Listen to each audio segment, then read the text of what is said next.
دوستو، آج سے تقریباً 1000 سال پہلے حضرت امام احمد بن حنبل رحمۃ اللہ علیہ اپنی کتاب فضائل صحابہ کی حدیث نمبر 1098 میں یہ لکھتے ہیں کہ تمام صحابہ کرام میں حضرت علی رضی اللہ تعالی عنہ کے سوا کوئی ایسا نہیں تھا جس نے یہ کہا ہو، اے لوگو تم مجھ سے سوال کرو، میں تمہارے ہر سوال کا صحیح جواب دوں گا۔ امام احمد بن حنبل اپنی کتاب فضائل صحابہ کی حدیث نمبر 1100 میں لکھتے ہیں کہ حضرت عمر رضی اللہ عنہ ہر اس مسئلے کے لیے اللہ کی پناہ مانگا کرتے تھے جس مسئلے کو حل کرنے کے لیے حضرت علی رضی اللہ تعالی عنہ موجود نہ ہوں۔ آج سے 800 سال پہلے امام اہل سنت ابن جوزسبت اپنی کتاب تذکرۃ الحواس میں لکھتے ہیں، حضرت عمر رضی اللہ تعالی عنہ کے اس طرح پناہ مانگنے کی وجہ یہ تھی کہ حضرت ابو بکر صدیق رضی اللہ تعالی عنہ کے بعد حضرت عمر رضی اللہ تعالی عنہ کو جب دوسرا خلیفہ مقرر کیا گیا تو روم کے بادشاہ نے زمین اور آسمان میں چھپے رازوں کے بارے میں معلومات حاصل کرنے کے لیے ایک شخص کو حضرت عمر رضی اللہ تعالی عنہ کے پاس بھیجا۔ جب وہ شخص کئی دن کی مسافت کے بعد حضرت عمر رضی اللہ عنہ کے پاس مدینہ منورہ پہنچا اور حضرت عمر رضی اللہ عنہ کے دربار میں حاضر ہو کر ان سے عرض کرنے لگا، اے خلیفہ دوم، میں روم سے آپ کے پاس آیا ہوں تاکہ زمین اور آسمان میں چھپے رازوں کے بارے میں معلومات حاصل کر سکوں۔ ہم نے سنا ہے کہ آپ کے نبی صلی اللہ علیہ وآلہ وسلم نے اپنے آخری نبی ہونے کا ذکر کیا ہے، اور یہ بات تورات، زبور، انجیل سب آسمانی کتابوں میں موجود ہے۔ اگر آپ کے نبی نے آخری نبی ہونے کا دعویٰ کیا تھا تو میں آپ سے کچھ سوالات پوچھنا چاہتا ہوں۔ اگر آپ نے میرے سوالات کے درست جواب دے دیے تو میں واپس جا کر شہنشاہ روم کو بتا دوں گا کہ ان کے نبی ہی آخری نبی ہیں جن کا ذکر ہماری آسمانی کتابوں میں موجود ہے۔ خلیفہ دوم، اگر آپ نے میرے سوالات کے درست جوابات نہ دیے تو یقیناً آپ کا نبی کاذب ہوگا، نعوذ باللہ۔ حضرت عمر رضی اللہ عنہ اس آدمی سے مخاطب ہوئے اور کہنے لگے، اے ابن آدم، تم یہ بات اپنے ذہن میں رکھو کہ ہمارے نبی حضرت محمد مصطفیٰ صلی اللہ تعالی علیہ وآلہ وسلم ہی وہ آخری نبی ہیں جن کا ذکر تورات، زبور، انجیل سب آسمانی کتابوں میں ہے۔ تم مجھ سے جیسا سوال کرنا چاہتے ہو کرو۔ تو وہ شخص کہنے لگا، اے مسلمانوں کے خلیفہ، میرا پہلا سوال یہ ہے کہ آپ مجھے زمین کی اس جگہ کا نام بتائیں جہاں سورج کی روشنی صرف ایک ہی دفعہ پڑی ہو، اس کے بعد آج تک وہاں پر سورج کی روشنی نہیں پڑی۔ میرا دوسرا سوال یہ ہے کہ اس زمین پر ہر پودا پانی کی وجہ سے پیدا ہوتا ہے اور وہ تناور درخت بنتا ہے، لیکن وہ ایسا کون سا درخت ہے جو بغیر پانی کے پیدا ہوا ہو؟ میرا تیسرا سوال یہ ہے کہ وہ ایسی کون سی چیز ہے جس کے نہ ہاتھ ہیں، نہ پاؤں ہیں، نہ جسم ہے، سارے کا سارا منہ ہے؟ میرا چوتھا سوال یہ ہے کہ وہ ایسی کون سی چیز ہے جس کے نہ ہاتھ ہیں نہ پاؤں ہیں لیکن وہ ہر وقت زمین پر چلتی ہی رہتی ہے؟ میرا پانچواں سوال یہ ہے کہ آپ مجھے ایسے درخت کے بارے میں بتائیں اگر کوئی انسان گھوڑے کی رفتار سے 100 سال تک اس درخت کے سائے تلے چلتا رہے پھر بھی اس درخت کا سایہ کبھی ختم نہیں ہوگا۔ میرا چھٹا سوال یہ ہے کہ آپ مسلمانوں کا یہ عقیدہ ہے کہ لوگ جنت میں کھائیں گے، پیئیں گے، لیکن کھانے پینے کے باوجود بھی انہیں پاخانے اور پیشاب کی حاجت پیش نہیں آئے گی، یہ کیسے ممکن ہو سکتا ہے؟ مجھے یہ بات ناممکن سی لگتی ہے۔ اگر یہ بات سچ ہے تو آپ مجھے ایسی دلیل دیں جس کو میری عقل تسلیم کر لے۔ میرا ساتواں اور آخری سوال یہ ہے کہ آپ مسلمانوں کا یہ عقیدہ ہے کہ اللہ تعالیٰ نے جنت بنائی ہے، اس جنت کے دروازے بھی ہیں، تو آپ مجھے اس جنت کے دروازوں کے تالوں اور ان کی چابیوں کے بارے میں معلومات فراہم کریں۔ امام اہل سنت ابن جوزی آج سے 800 سال پہلے اپنی کتاب تذکرۃ الحواس میں یہ لکھتے ہیں کہ حضرت عمر رضی اللہ عنہ نے دربار میں موجود تمام صحابہ کرام کو یہ حکم دیا کہ ان 7 سوالوں کے صحیح جواب بتائے جائیں۔ بہت زیادہ فکر و تدبر کرنے کے باوجود صحابہ کرام میں سے کوئی بھی شخص ان سوالات کے جواب نہ دے سکا۔ جب انہوں نے دیکھا کہ مسلمانوں میں سے کسی ایک شخص نے بھی اس کے سوالوں کا صحیح جواب نہیں دیا تو وہ شخص کہنے لگا کہ اے مسلمانوں کے خلیفہ، تم مسلمانوں میں سے کوئی بھی میرے کسی ایک سوال کا جواب بھی نہیں دے رہا، تو کیا میں یہ سمجھوں کہ تمہارے نبی نے آخری نبی ہونے کا جھوٹا دعویٰ کیا تھا؟ نعوذ باللہ۔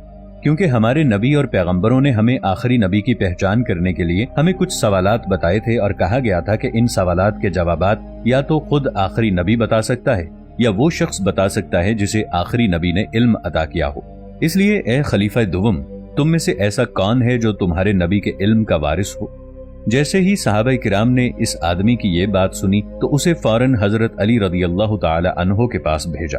جیسے ہی وہ شخص حضرت علی رضی اللہ تعالی عنہ کے پاس پہنچا اور انہیں اپنا سارا واقعہ سنایا اور جو سوالات اس نے حضرت عمر فاروق رضی اللہ تعالی عنہ سے کیے تھے وہی سوالات حضرت علی رضی اللہ تعالی عنہ سے کیے تو حضرت علی رضی اللہ تعالی عنہ نے فرمایا، اے ابن آدم، تمہارا پہلا سوال یہ ہے کہ وہ زمین کی کون سی جگہ ہے جہاں سورج کی روشنی ایک بار پڑی؟ اے انسان، یہ جگہ سمندر کا وہ راستہ ہے جہاں سے حضرت موسیٰ علیہ السلام نے اپنی قوم کو ایک بار گزارا تھا۔ اللہ نے حضرت موسیٰ علیہ السلام کو حکم دیا تھا کہ اپنا عصا سمندر میں ماریں۔ جیسے ہی حضرت موسیٰ علیہ السلام نے سمندر میں اپنا عصا مارا، سمندر دو حصوں میں تقسیم ہو گیا۔ حضرت موسیٰ علیہ السلام کی قوم حاکم وقت فرعون سے بچنے کے لیے سمندر کے اس راستے سے گزرنے لگی۔ جب حضرت موسیٰ علیہ السلام کی قوم سمندر کے اس حصے سے گزر رہی تھی تب وہاں سورج کی روشنی پڑی تھی۔ حضرت موسیٰ علیہ السلام کی قوم کے گزر جانے کے بعد وہ سمندر اسی طرح آپس میں مل گیا اور آج تک وہاں سورج کی روشنی نہیں پڑی۔ یہ واقعہ قرآن مجید میں موجود ہے۔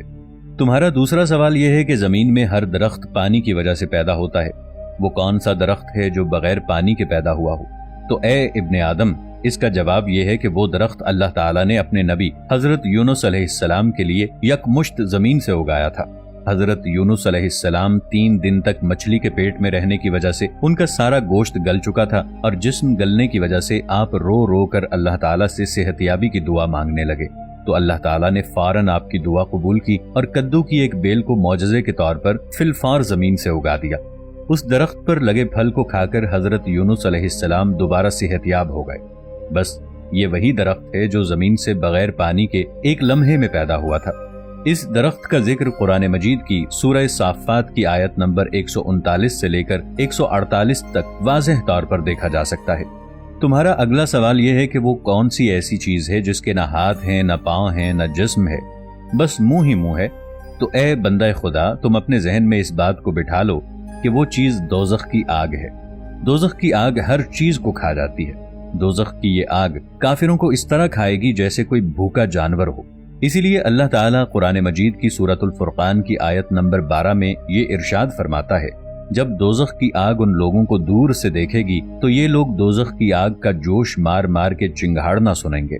اس لیے وہ انسان فلاح پا گیا جس نے اللہ کو ایک مانا اور اس کے رسول پر ایمان لایا، اور یقیناً وہ لوگ دوزخ میں جائیں گے جنہوں نے اللہ اور اس کے رسول کو جھٹلایا۔ تمہارا اگلا سوال یہ ہے کہ وہ کون سی ایسی چیز ہے جو ہاتھ پاؤں کے بغیر ہے لیکن وہ چلتی ہی رہتی ہے؟ تو اے ابن آدم، وہ چیز پانی ہے۔ روز اول سے پانی چلتا ہی آ رہا ہے۔ ناظرین، پانی کے چلنے میں اللہ تعالیٰ نے انسانوں کے لیے ایک یہ بھی راز رکھا ہے کہ اگر تم ہدایت کے راستے پر چلو گے تو تمہارے لیے خود بخود راستے بنتے چلے جائیں گے، جیسے پانی خود بخود اپنا راستہ بنا لیتا ہے۔ جس طرح انسان دنیا میں نا امید اور پریشان رہتا ہے، اللہ کے راستے پر چلنے سے خود بخود منزلیں آسان ہو جاتی ہیں۔ حضرت علی کرم اللہ وجہہ نے فرمایا، اب تمہارا اگلا سوال یہ ہے کہ وہ کون سا درخت ہے جس کے سائے کے نیچے انسان گھوڑے کی رفتار سے 100 سال تک چلتا رہے پھر بھی اس کا سایہ ختم نہ ہو؟ تو اے ابن آدم، وہ درخت طوبہ ہے۔ یہ درخت جنت کے درختوں میں سے ایک درخت ہے۔ یہ درخت اتنا بڑا ہے کہ اس کی شاخیں اور ٹہنیاں جنت میں موجود ہر گھر تک پہنچتی ہیں۔ اس درخت کے نیچے اللہ تعالیٰ نے مشک، زعفران اور عنبر کے بڑے بڑے پہاڑ بنا رکھے ہیں۔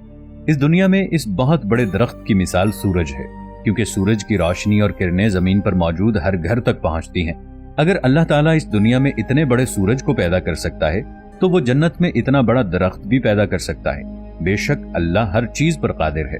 قرآن مجید میں شجر طوبہ کا ذکر سورۃ الرعد کی آیت نمبر 29 میں اس طرح موجود ہے، اور جو لوگ ایمان لائے اور نیک کام کرتے رہے ان کے لیے طوبہ ہے، اور یقیناً آخرت میں بھی ان کے لیے اچھا انجام ہے۔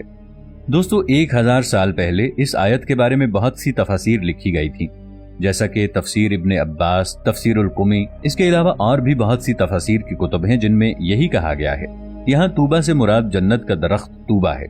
حضرت علی کرم اللہ وجہہ نے فرمایا، تمہارا اگلا سوال یہ ہے کہ جنت میں لوگ کھائیں گے، پئیں گے، لیکن ان کو حاجت نہیں پیش آئے گی۔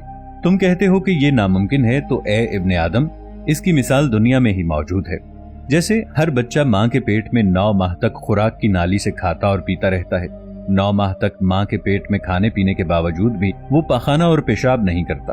اسی طرح اگر اللہ یہ چاہے کہ جنت میں اس کے لوگ کھائیں پئیں اور انہیں حاجت پیش نہ آئے تو ایسا ہی ہوگا۔ جنت میں جب لوگ جہاں سے جی چاہے کھائیں گے، لیکن جب ان کو پیشاب اور پخانے کی حاجت پیش آئے گی تو اللہ کی طرف سے بس ایک خوشبودار ڈکار آئے گی۔